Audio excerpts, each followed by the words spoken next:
Now, the rest of the story. Well, it's just starting to rain, but at least the temperature's heading in the right direction. I ran out of feed up here for the cows. Well, I'm not completely out of feed, but you know, getting there, so being preemptive, because if I gotta haul hay, I'd rather not do it when I should be planting. And this is actually some pretty nice stuff. It is first cut from down at the valley, from the bench ground up down at the valley. Main good indicator of it being first cut is the stem size, and you know, got a couple pieces that look like straw in here, because the first cut that was on the bench, the reason that was made so late is because I went through, having a hard time focusing there. I went through and seeded down a bunch of grass, interseeded with all the material that was there, because I sprayed off the clover. And I've yet to see as to whether or not that was a success or not, and been trying to avoid doing it. But I think what's going to be happening is that if the new seeding, the interseeded grass seed that I put in last year, if that failed to establish, what I'm ending up doing is on that 40 acres or so, I'm going to go down with the Earthmaster either this fall or next spring or both, and tear it up and go in with that same grass mix from last year and start fresh. My problem with that 40 acres or so is it was already seeded, no-tilled. The grass was no-till seeded into the previous year's corn stalks, corn residue, and they put in the mix that they wanted to use, which is unfortunately not a mix that I would have preferred. If it was more of the grass orchard mix that they did put in, I was fine, but the clover is a problem. It's a hassle trying to get it to dry, and then when you do get it dry, it turns black, and then it doesn't make a pretty bale, which when you are selling, or at least in some of the stuff that I'm selling, that I do sell, curb appeal, you know, how it catches your eye, is part of the grade factor to get this stuff sold. Grass bales right now, I believe, are starting to creep up. They are starting to creep up to like that $115 to $140 a ton range, which it's on the higher end of everything that we saw all winter. But the problem is, the reason they're getting prices like that right now is because we've been so cold, so chilly, and the ground has been cold, that the pastures aren't growing. So you're getting these panic buys, last minute buying, that the reason guys are having to do it is because their hay that they were counting on, their pastures or whatnot, aren't coming in, which I keep getting told by my agronomist that we're 2 weeks, last year was 2 weeks ahead, or spring was 2 weeks early and harvest was 2 weeks early. So I mean, we're probably looking at more normal seasonally when it comes to planting and spring. But I mean, for us, we're sitting really good on hay yet. I mean, Dad is actually probably sitting about the best out of all three of us. Myself, I got enough hay to get me till June, and to be quite honest, I actually have more hay available than I thought I had. So I guess I really don't have a whole lot of reason to be worried there. And the cows aren't going through a whole lot of feed yet. They were let out onto this pasture here when Dad and Ryan were hauling manure. When you get that fresh grass, a little bit that was there, there's not much getting them back out of the pasture until they had it all mowed off. And last night, I think it was not last night, it was 2 nights ago. We went through and we put the hay in a bale of fodder, and they want the fodder more than the grass hay. And I got everybody to come in. I locked the gate on them, and then it's starting to rain pretty good right now. it's 50 some, like 57 degrees out right now, and a nice warm rain today. Another quarter inch of rain today, another quarter inch, up to a half inch. I misspoke there. A half inch today, a half inch tomorrow, and if it's a nice warm rain in the, the 60s, they are calling for the temperatures to start switching around, where the overnights, I think they're calling for like a low of 47 tonight, which has been our highs, but is higher than our recent highs here for the last month. So the daytime temperatures start getting in the 60s is actually what they have projected here for the next 10 days. That's really going to get things greening up and really growing. Let me talk over the rain here. But this, I just spent the last 20 minutes getting this bearing out, which this should have been the easy side, right? But every 10-minute job has that one cross-threaded bolt or super stuck key that just completely messes up your day. It seems I started this at 11. It's 1:30, which minus the short break because I hit the fire extinguisher and set up a pretty wicked awesome plume of white dust, which you don't want to breathe that stuff. So okay, give me 15 minutes for that. But this is a good example, which there aren't any welds that I need to fix on this one. It's looking like, but I want you guys to see what we mean about the net wrap being an issue.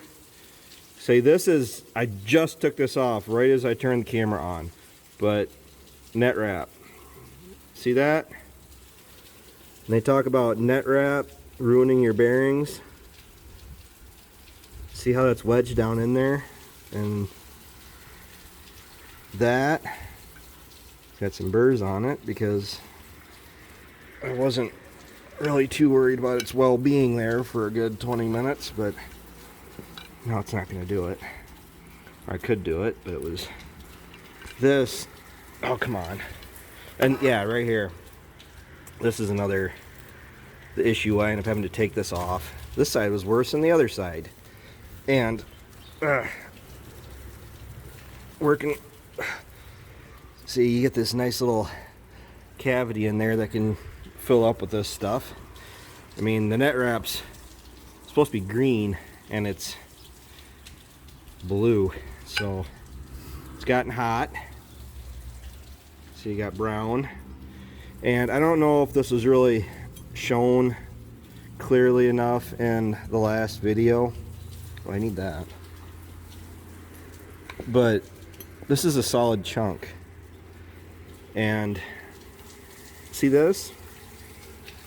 This is where you lose your baler. That's melted plastic. It's a solid chunk. There's no fibers of net wrap there to pull apart. That is all one piece now. So, you know, a job that I didn't know I was doing until I started that side. That side's done.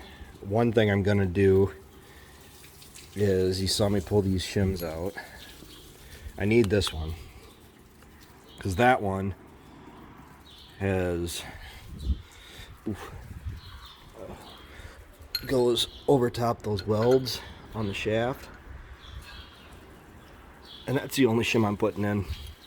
The reason I say that is because it feels like, and I'll know once I get the other bearing on here, but it really felt like I was pressing the side panels down here on each side, the other side especially. I was pressing them out, that I had too many shims in. I didn't put any shims in on the other side, and that really seemed to help. So maybe that's gonna fix the issue. I'm gonna set those on there for the time being.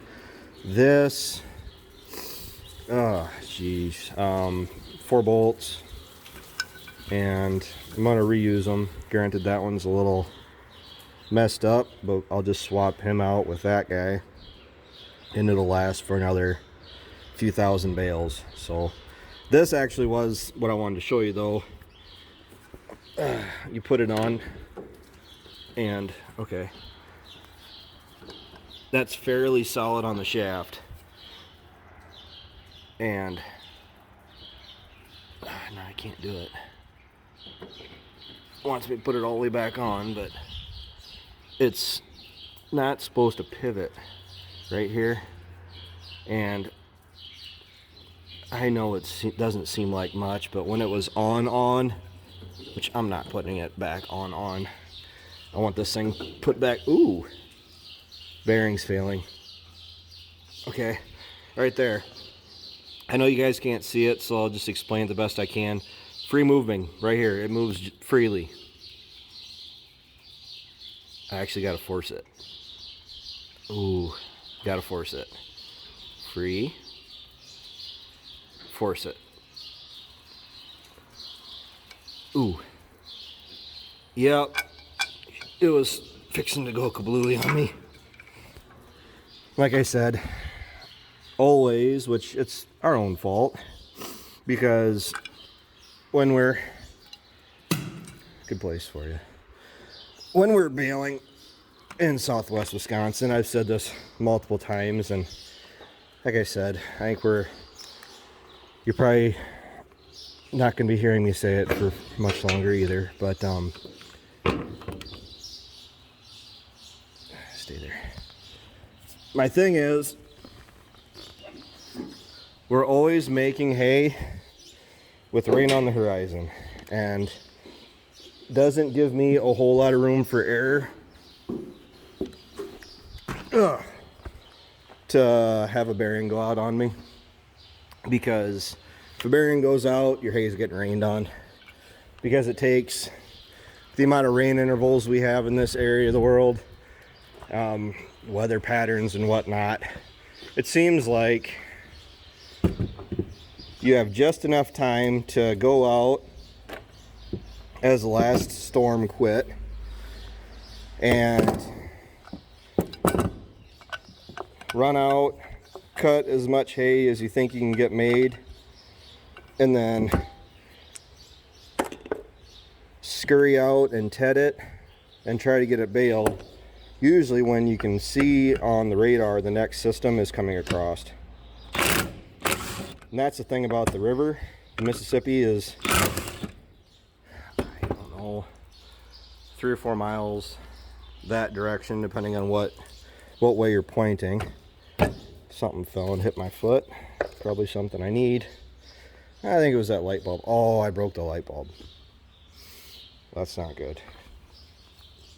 Well, as long as we keep the kids out up here, we're fine. I'll clean that up in a few minutes, I promise. But it's just the name of the game anymore. You don't get the opportunity to, which was actually really obscure to us last year. You guys actually look at me. That's kind of an anomaly. We were in June last year, and we had that dry, humid, free span where we ended up making a lot of our first cut, like down at the valley. I was getting some comments, or one particular comment that said that we need to get off our asses and get our hay made. Well, the thing is, in our area of the world, for how we were currently set up, one baler can only do so much. One disc bind can only do, I guess we had 2 at the time. One disc bind can only do so much, and I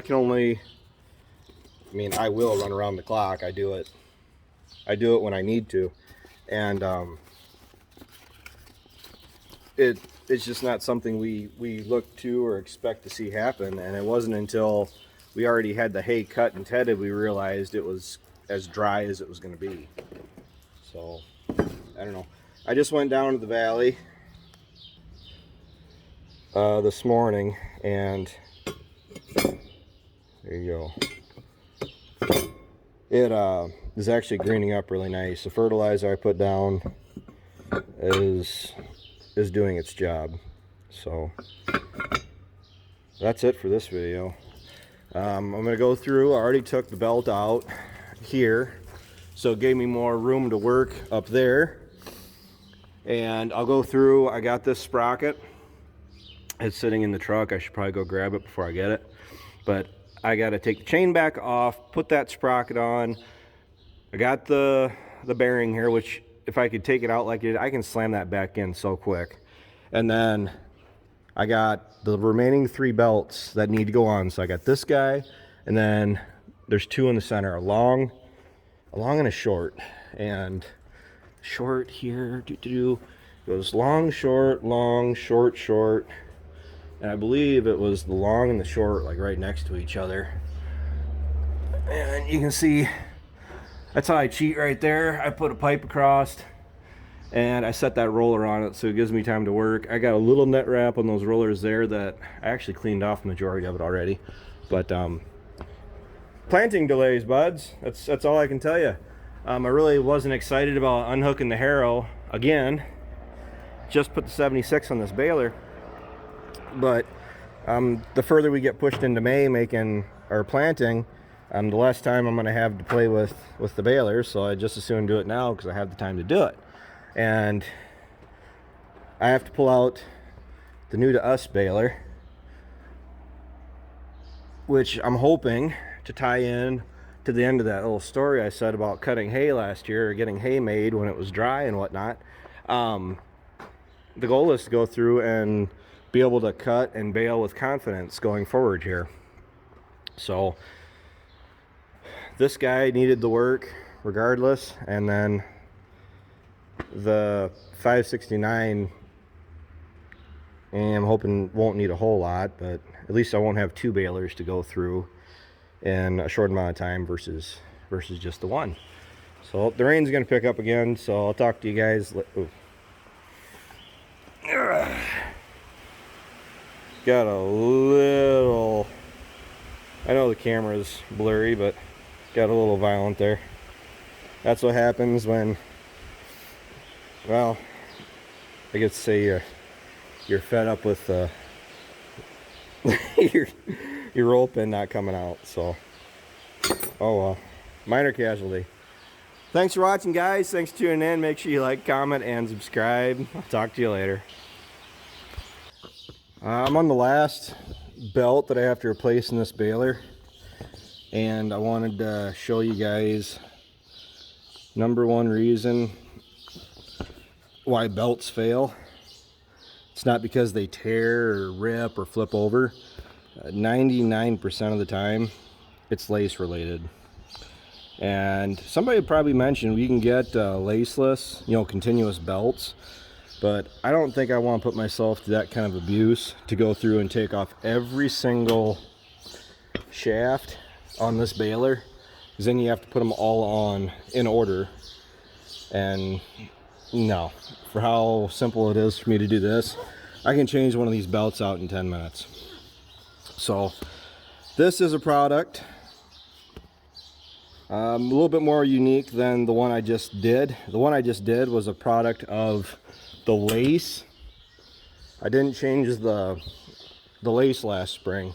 So what happens is, I know we're kind of over here in the dark, but part of the lace breaks out, so then this part of the belt didn't have a lace supporting it. So what happens is the unsecured portion of the belt sticks back and gets caught on everything, and it just destroys it, because the part of the pin that is still there is doing its job yet. So this one, I got 3 belts that are done.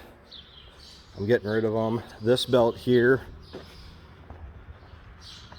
this one is a product of the lace or the pin still being intact, but you see it's broken in the middle. This is a product of the very last day of baling last year, making corn stalk bales, corn fodder for if you're around this area. And it's really hard on the balers. I don't like making corn fodder. Least liked crop that we run through these, which is alfalfa, grass, and corn fodder. and 1 day of making fodder, which did result in 120 some bales on this baler, because we ran that coon baler also last year for the 200 and some bales we made. And just running this thing for I think 6 hours resulted in a boogered up splice on an actually pretty good belt. I mean, we still got 3 layers on it as opposed to it being worn down. This is a brand new belt, and can you compare new, used, used, used, new, new-ish? That's actually the new part of the splice on that belt. That was an older belt actually. So this is a product of it getting flipped over. So the belt literally flips over, which I can only do so much here. It gets flipped over like that and commences to want to run around the baler like that, which, if memory serves me right, this belt did a full 180 flip on me. I had to go through in the field when it was full of dust and dirt and whatever else, which, welcome to being a farmer, you deal with it. And I had to spin it back over. But the problem is, that's fine if you get up here when it's just the rubber. But what happens is, see how this goes, I can't do it with one hand, but the belt, it actually splits right in two. It's spun over like that. And that's a result of only half the belt not being completely flipped. So it's going through and it's flipping, then it's going around to where it isn't flipped and it'll flip again. And that is absolutely havoc on these splices. That's how you get that broken pin right in the center there, because it was literally taking this splice here, taking all these laces and folding them in half. So what I'm going to do, this is a good belt. It's a long belt because you have long, and you guys probably can't see, but long, short, long. I'm going to cut it off at the splices like I always do, take it up and either drop it off at my buddy's place so he can take it to work, or I'll take it to the local dealership and have them cut it down to a short, maybe a long, but it'll be at least a repurposed belt, a reused belt. It doesn't have that much wear and tear on it.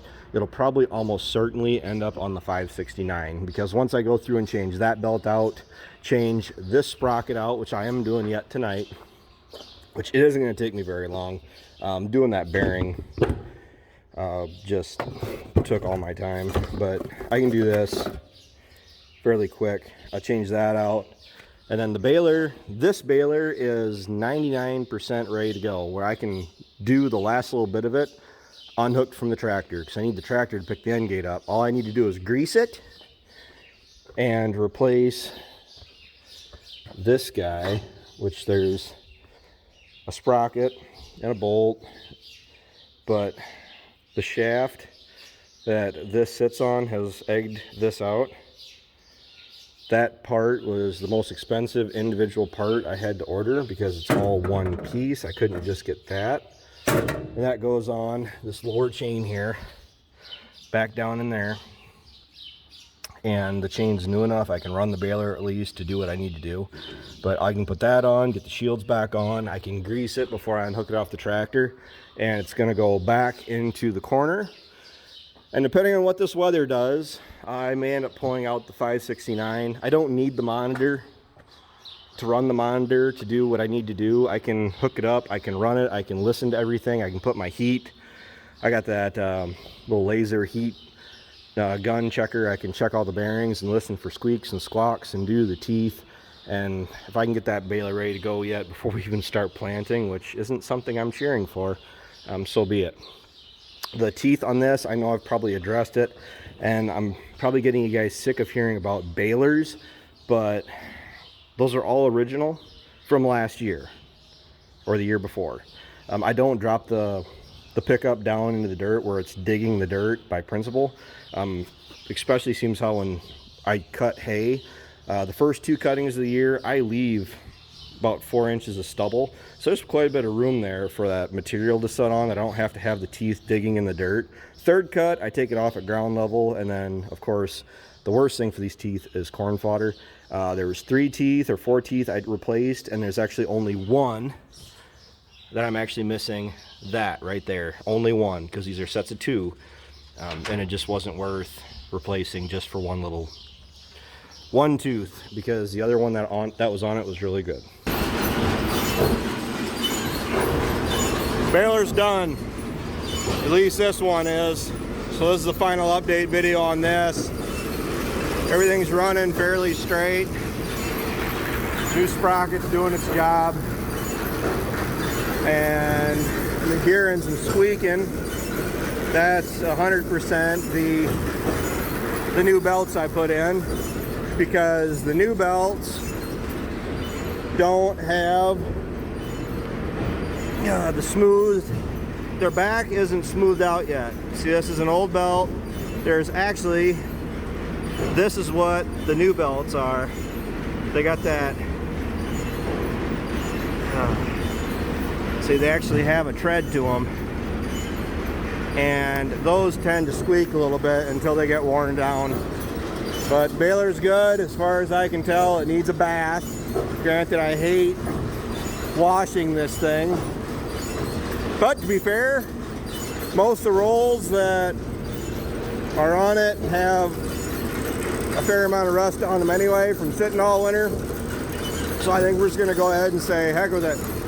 We'll go ahead and put at least one good wash down on it, and all I got to do to it yet, I guess it's not completely done, but this is the last update, anything you're going to see on it, working on it yet this spring, is I need to put that bracket on, which I can do with it sitting in the back of the shed, and I got to grease it, which I've also been known to do with it parked in the back of the shed.